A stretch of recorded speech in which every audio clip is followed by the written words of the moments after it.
క్షమాపణ ఎవరి దగ్గర దొరుకుతుందండి?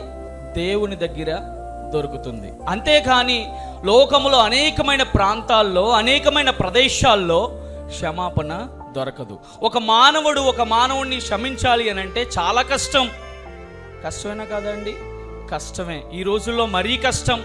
పూర్వకాలంలో ప్రేమ, ఆప్యాయతలు, అనురాగాలు ఎక్కువ ఉండేవి. కానీ ఈ రోజుల్లో ప్రేమ, ఆప్యాయతలు ఇవన్నీ ఏమైపోయాయి? చల్లారిపోయాయి. కానీ కీర్తనకారుడు ఏమని చెప్తున్నాడంటే, క్షమాపణ ఎవరి దగ్గర దొరుకుతుందట? దేవుని దగ్గర క్షమాపణ దొరుకుతుంది.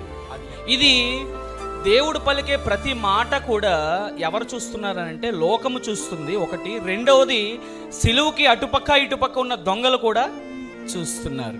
అప్పుడు ఒక ప్రక్క ఉన్న దొంగ గ్రహిస్తున్నాడు. ఏమని?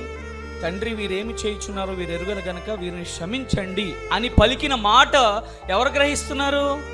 దొంగ గ్రహిస్తున్నాడు. అప్పుడు దొంగకు అర్థమైంది ఏంటో తెలిసిన, క్షమాపణ అనేది దేవుని దగ్గర మాత్రమే దొరుకుతుందని. ఎన్నో పాపములు చేశాడు, ఎన్నో తప్పిదాలు చేశాడు, ఎన్నో దోషణకరమైన ప్రవర్తనలు కలిగి ఉన్నాడు. ఎవరు? దొంగ.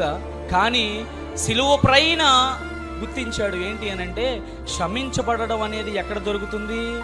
దేవుని దగ్గర మాత్రమే దొరుకుతుంది. ఏ భూమి మీద ఉన్నప్పుడు ఎవరినన్నా చూచి చేసిన తప్పును బట్టి అయ్యా నన్ను క్షమించు అని దొంగ ఎప్పుడన్నా అడిగాడా? అని రాయబడింది ఎక్కడన్నా? అడగలేదు. ఎందుకు అనంటే క్షమాపణ అనేది మానవుల దగ్గర కాదు, కానీ దేవుని దగ్గర దొరుకుతుంది.